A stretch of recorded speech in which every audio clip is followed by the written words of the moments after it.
Je venais d'être alerté par les parents de ce que, ici à Bosangani, on a organisé un test d'admission pour les classes de 7e.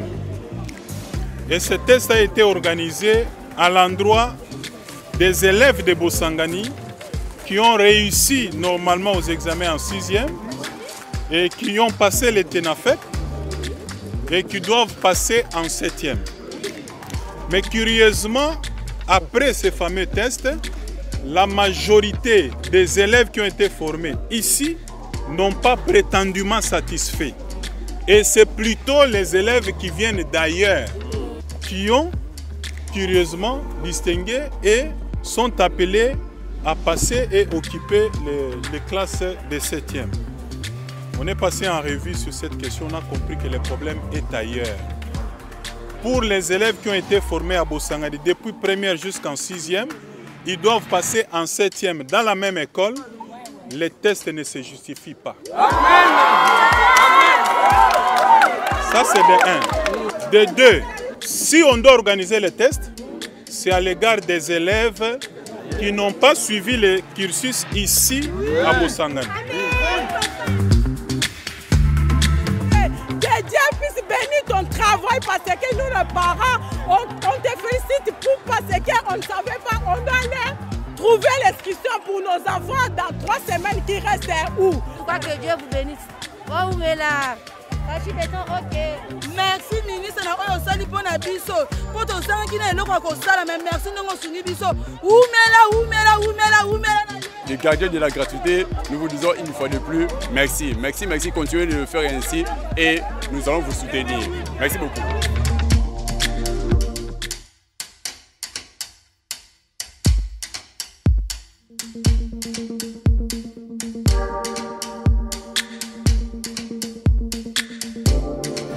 C'est avec beaucoup de peine et de tristesse que nous avons suivi depuis 4 jours maintenant sur les réseaux sociaux des scènes d'immoralité produites par des élèves bien identifiés pour les vidéos pornographiques et d'autres encore constituées de filles et de garçons exhibant des danses obscènes.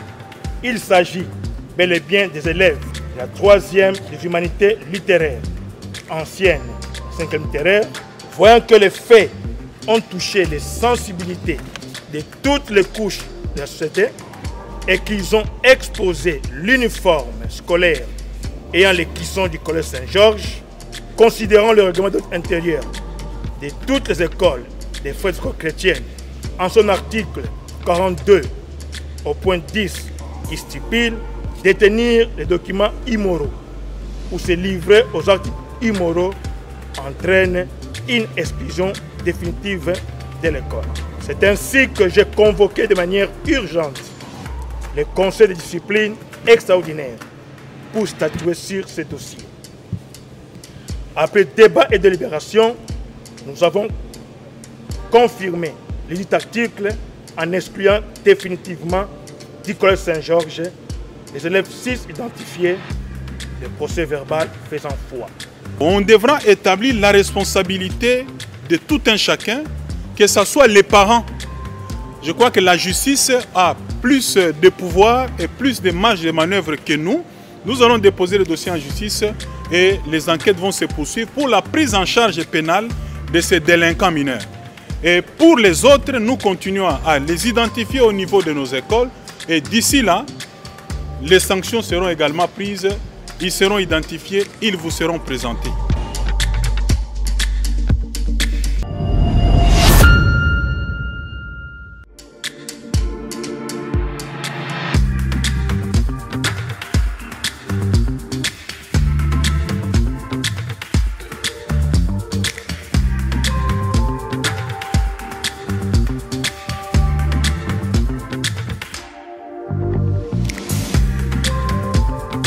Nous sommes venus auprès de son Excellence, Monsieur le ministre de l'EPST, qui nous a rassurés, comme nous l'avons déjà annoncé, qu'à l'issue de ce qui s'est passé, le comité de discipline de l'école s'est réuni de manière urgente et ces élèves ont tout simplement été exclus. C'est une mesure exemplaire qui doit servir des leçons à tous les élèves. L'opinion peut être rassurée que nous devons être calmes. Les élèves ont été exclus de l'école, mais pas du système éducatif. Mais ces enfants, nous devons les prendre en charge, et les parents, et les acteurs sociaux, et les psychologues, pour les recadrer, parce que personne n'acceptera d'avoir ces enfants comme voisins de ses propres enfants, de ses filles ou même de ses garçons. Je précise d'ailleurs que c'est une école du réseau catholique.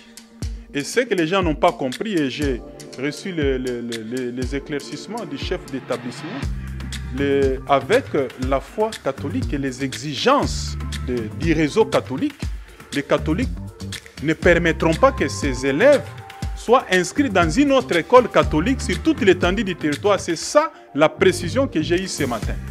Mais ils ne sont pas exclus du système éducatif. Ils peuvent aller n'importe où. Mais dans les réseaux catholiques, on a dit non. Et de deux, ils ont été définitivement renvoyés, pas seulement de l'école, mais aussi du réseau des écoles catholiques. Ça, c'est leur foi. Mais ailleurs, ils peuvent aller.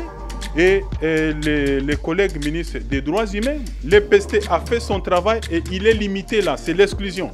Les restes, la prise en charge psycho-socio-judiciaire, c'est les droits humains et la justice. Et les collègues là, c'est pour faire les relais, pour finalement aider ces élèves à ce qu'ils soient réinsérés dans la société. Parce que ce qu'ils ont fait là, c'est grave et tout le monde a condamné ça.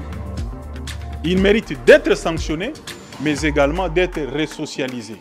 J'ai salué la réactivité de son Excellence, Monsieur le Ministre, qui est descendu à l'école, qui a été rapidement identifiée.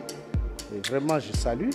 Je salue aussi la promptitude du comité de discipline de l'école, qui a pris la bonne décision d'exclure les élèves de cet établissement-là.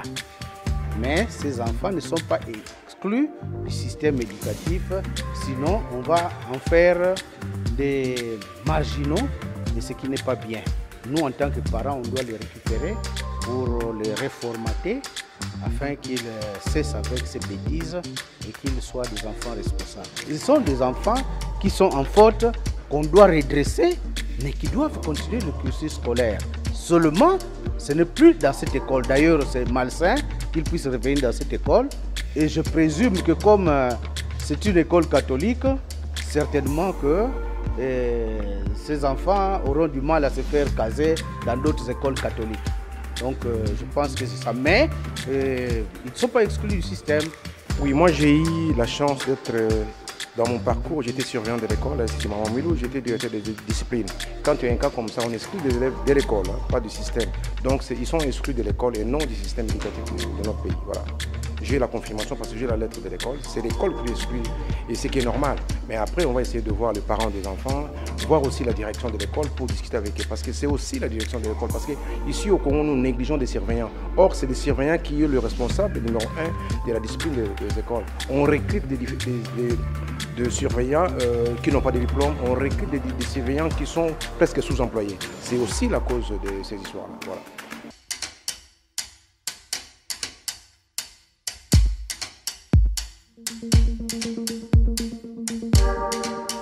Voilà qu'une année s'achève, bien qu'avec retard, mais nous allons nous battre, fournir beaucoup d'efforts pour nous rattraper et que les calendriers scolaires reviennent à la normale. 2 ou 3 semaines vont nous séparer de la reprise des classes. C'est-à-dire qu'au moment où nous parlons de la clôture de l'année scolaire 2020-2021, dans quelques semaines seulement, nous allons également lancer l'ouverture de l'année scolaire 2021 et 2022.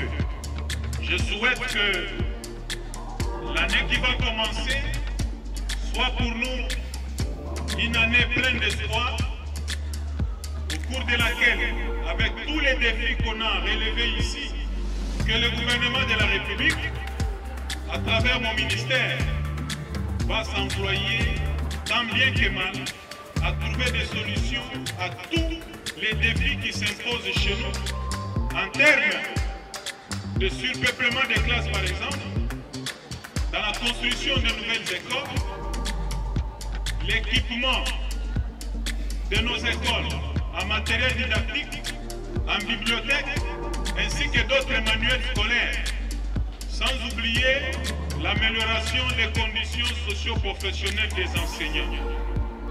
Je voudrais que l'année qui va commencer dans peu, j'y reviendrai, soit placée sous le signe de la rigueur, mais également de l'excellence.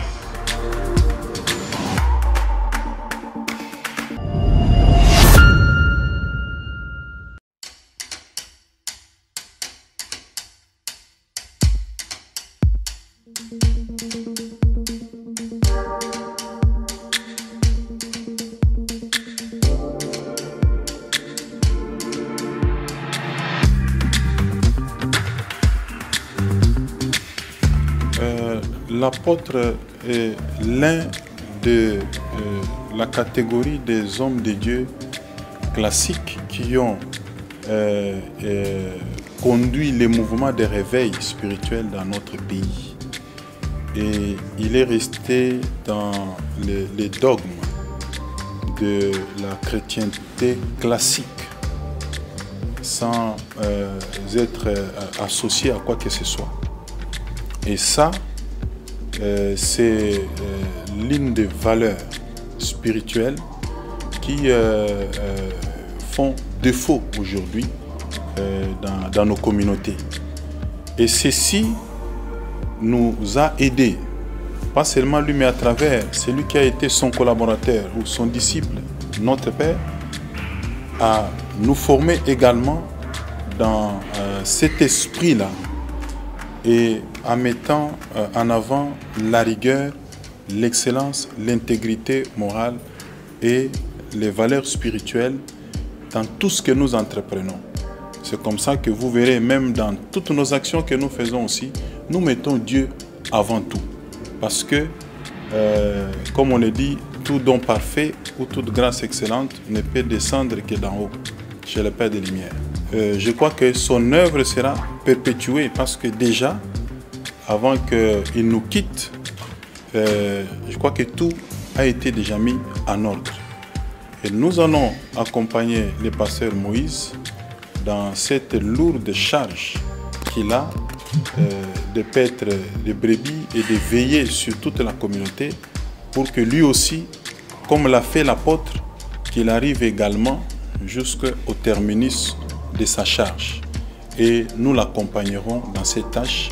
Nous serons toujours à côté de lui pour le soutenir. Le courage, il l'a déjà. Donc, si je le conseille, ça sera peut-être pousser une porte déjà ouverte. Mais il a besoin de notre soutien, de notre appui. Et donc, nous y serons et nous serons toujours présents pour ça.